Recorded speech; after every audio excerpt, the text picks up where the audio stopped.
地球暖化，各地头的温度是愈来愈高。台湾今年6月就600多人因为这伤害去互医生看。着民间团体指出讲，政府发布劳工高温指引，却无注意到囡仔也爱面对着高温的风险。这环境部是回应讲，教育部有伫咧讨论安怎降低囡仔伫咧户外上课的这伤害风险。未来也会继续推动这高温防护地图，也发布相关的指引。 面对全球暖化，大人日头赤洋洋，天气热甲大人都强要制裁袂掉，佮较免讲囡仔。有民间团体指出，政府虽然有针对劳工发布高温指引，却无注意到囡仔咧室外高温风险。因认为，亲像公园，政府就要做一伤害告示牌，提醒家长和囡仔的注意。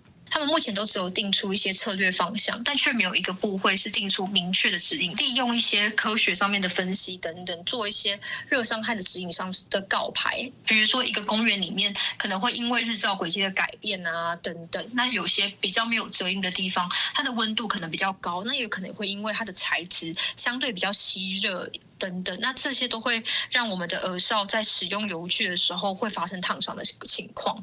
根据卫福部的统计，今年6月就有600多人因为热伤害去看医生。环境部表示，2个月内会发布高温防护地图 （Cool Map）。若是家长和囡仔咧户外活动，会使透过地图找到通避日头和补充水分的所在。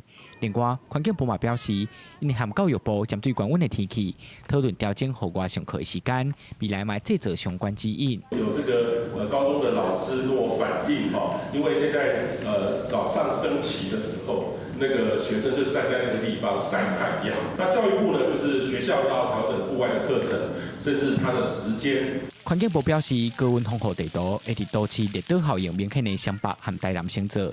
另外，面对全球暖化，环境部表示，高温的趋势是无法度阻挡的，希望透过和各部会合作来建立应对的措施。记者桂宗林、曾俊佑台北报道。